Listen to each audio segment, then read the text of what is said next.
Morning, Steve. How are you? I'm doing great. It is a good, cold Minnesota morning. Oh my goodness, it sure is.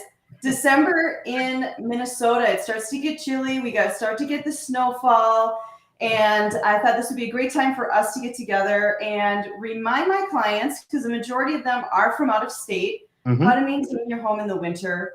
And heck, us that are locals need a reminder as well. We see all sorts of things out there on home inspections, don't we? Exactly. You know, we can survive in Minnesota despite the rumors. It's actually a wonderful place in the winter. Just there's a few things we have to do to take care of things.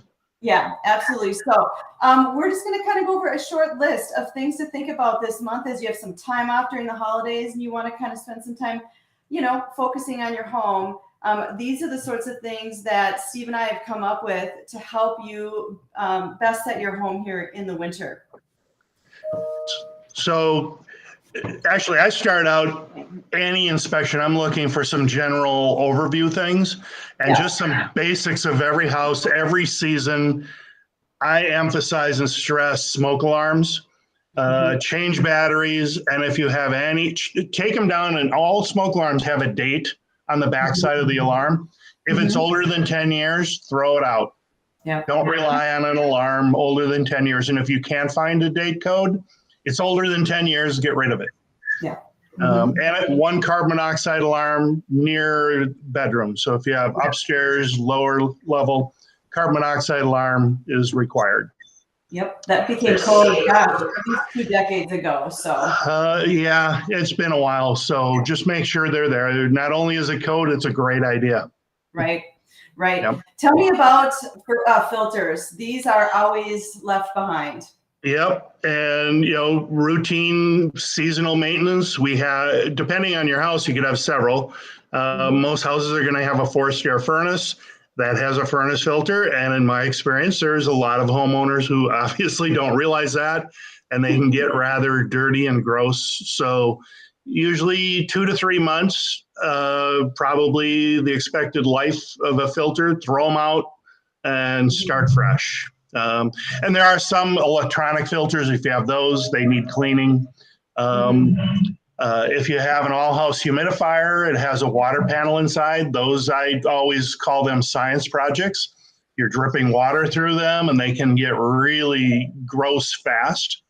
And then the ever-popular air exchanger has several filters inside, and those need cleaning with the same frequency as your furnace filter every 3 months. In my experience, people pay attention to the furnace, but those other two, the humidifier and the air-to-air, become ignored by a vast majority. So spend some time just paying attention to those over your holiday break. So let's talk about the garage doors. What's going on out in the garage? So especially in the winter when we get snow and ice, it gets in the tracks, and those doors are hard to go up and down. How many times have you left your house and sat in the driveway and watched the door go all the way down and stay down? Well, this is the time of year where it might get a couple inches from the bottom, hit ice, and it's going to go back up, and you're gone down the street and you have no idea your garage door's up. So now there are some smart garage doors that can, if the door is left open for 15 minutes, half hour, you'll get an alert to your phone, you can close it. But just regular maintenance, lubricate the tracks, and lubricate means not WD-40, a good grease, or lubricant spray that's meant for garage door rollers. A lot of people spray other kind of silicone sprays on it, and actually it's bad. It gums it up. Something you don't, I was going to say, something you don't think about in the wintertime. Garage door, the last thing on your mind. Well, but come middle of winter, it's loud out there. So, if you take some time now and spray while those temperatures aren't too low, you're going to have a better operating door. So, that's key. Okay. What about outside spigots and just the snowpack around the house? What do we need to do? So, we've, in the last week or two, it's like, winter, hello. It hit us really fast and hard. You have to get that outside water shut off. We should have already long ago winterized sprinkler systems. And those, for the most part, I'm not seeing any sprinkler systems that have been left undone. But I'm still, as I go around houses, I still see a lot of garden hoses attached to faucets. There's water in that hose. It's freezing, expanding back into the faucet, and it's damaging those faucets. So you really got to take care to shut off on the inside and remove hoses. It's so funny. I have to tell you, Steve, I've had my share of home insurance agents as clients, right? And I'm always laugh because they dive to those hoses, right? And they're like, why is it still connected? And that's only because they've had several claims, and it can create a humongous amount of damage. So it's great advice. It's free advice. You unscrew your hose from your house. Water is extremely powerful, and managing water from the outside is key. That also means water coming off your roof. Not all homes in Minnesota have gutters. Most do. But now where they're filled with ice and snow, if we get a warm up and if your gutters are full, it'd be a really good opportunity to get up, make sure they're clear, because once spring comes, we're going to get rapid melt. Downspout extensions, clear gutters. You want to make sure that come March, April, that water is getting away from your foundation. And that also means one of the things that I see all the time, if you've ever walked up to a house and you see like an asphalt driveway that is settled and sunk right in front of their garage, well, where do people throw their snow piles? They pile it up next to the garage, off to the side of the driveway, up by the sidewalk. And that could be hundreds of gallons of water that melts. And all of a sudden now you have soft ground, your sidewalk settles, your driveway erodes. So you really want to think, where do I put that snow? Don't pile it near the house, please. Please do not do that. Right? It's only going to hurt you in the spring. And I think both of our phones ring in the spring when we have melt, when we're on the other side of this, right? We transition quickly from melt to rapid rain. Heavy rains. Minnesota's so wonderful. We have all the weather. Yes. All right, let's talk about our heating systems. Furnace, fireplace, what do we need to do? Well, first of all, with any forced air furnace or with boilers, any heating system, get it regularly serviced. People think, well, it's only 2 years old. To have it preventatively maintained is a smart idea. I equate it to having the oil on your car changed. So let's say you have a brand new car, as you do, and it's 3,000 miles. You want to go in, get that oil changed. And same thing with a furnace. Even if it's a year old, have it serviced. And this is time of year where now they're responding to emergency calls. So it might be hard to get scheduled for a routine maintenance, but it's still a good idea. A service tech can come in and find, we have some issues, there's corrosion, and fix things before they go bad. That's really important. And, as a furnace gets older, they usually last 20, 25 years. If you know your furnace is 15, 18 years old, you really want to get someone in there every year. That's not only for... Put those stickers, make them visual, so there's it reminds you if you are on the market, it's very easy for the buyer to see it as well. That's usually a big positive. I love it. I applaud the homeowner when they do it, right? What about sump pumps? This is kind of a mystery thing, especially for people from out of state, no basements, they don't get it. But what do we need to do in December with our sump pumps? It's simple, right? Well, mostly a sump in the wintertime, they'll be dormant because there's not much water flowing through the ground soils. There are some neighborhoods where the water table in the ground is just high, and they do run year round. But during the wintertime, or as we're approaching spring, you just want to go in and make sure it functionally works. And by functionally works, that means either you pour some water into the pit enough to actuate the motor, or you just have to physically lift and operate the pump itself. It'll have a float mechanism. Pouring water in is probably the easiest, and it'll turn on. If it doesn't turn on and the pump is fully submerged, you need a new pump, and you don't want to wait until March, April when the snow is rapidly melting, because you put all the snow that you shoveled up against your foundation. Right. you want that water to be pumped out. Right. Also, this is a very big, another, when I deal with my insurance agent clients, this is another eyes on utility, because some pumps that don't work create a huge problem. So we want them operational. This could be a big deal to you in the spring, not in the winter. You can be proactive now, but you're going to see maybe the reaction to the melt, the quick melt that we have in the spring. So, and if you have a wonderful finished basement, having a backup system in case we lose power. They have battery backup, secondary pumps. The cost of a backup system, it's not trivial, but think about the alternative. Having it fail and flooding out your basement and the damage that can cause is extremely expensive. So backup systems are really a good idea. I see them, gosh, what do you think? 40% of the homes you're in, you see the backup system? They're pretty popular. They're very popular. So I don't, 40%, 30%. Yeah, it's a very good idea, especially I tend to see them when you have a house that has a really nicely finished basement.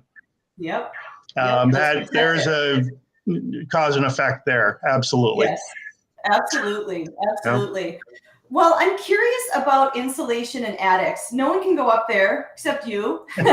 So, especially more of our urban homes. What do they need to look at right now in the winter to be just proactive? Yeah. So just the fact that the insulation is there, homeowners can and probably should get up there once a year. I know no one ever does, and it's a dirty job and no one wants to do it. But there's things that can happen, even though it's just a space in the house where you're not going, or nothing should ever happen. We want to make sure that the insulation is even and consistent throughout. And if you've ever had someone go up, maybe you have a ceiling fan installed in one of the bedrooms and the electrician went up and they had to do work. Well, all the insulation gets trampled down and moved, and it a lot of times doesn't get put back. So you want even and consistent insulation. You'll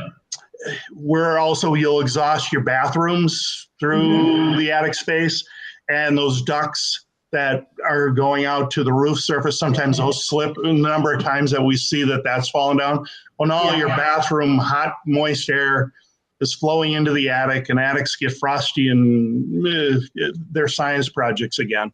So I love it. You'll see a lot of condensation inside your home too when that's beginning to happen, because that moisture is not getting out of the house. Right. I see that, when I'm showing homes on those stinger cold days and those windows are sweating, right? Yep. Yeah, we got to adjust the humidifier and know what's going on in the attic space, right? Yep. And a lot of it has to do with the age of the home too. We'll have natural heat loss. Maybe a house built before the 80s isn't going to have as much insulation. So you'll just have thermal loss. It's not enough insulation, so it gets through. And then if you've ever been in a house where, you walk through a living room or the upstairs and you see the streaks on the ceiling. You can see every joist in the ceiling. That's called thermal bridging, where heat loss is happening. And it happens over the years, and the moisture carrying impurities lands on the ceiling and stains it. So that's an indication that your insulation levels aren't really adequate. Right. Don't just paint your ceiling. You need to get into the attic space, right? If you paint it, the stains will bleed right through. So that's Exactly. Tell me about blower tests. This is really a great idea. Yep. So the question is, how energy efficient is my home? So what you want to do, you want to find the drafts. Where is it drafty? And you go up to some of your windows and you can kind of feel that, or in the middle of winter, outside wall switches, sometimes you feel a draft through there.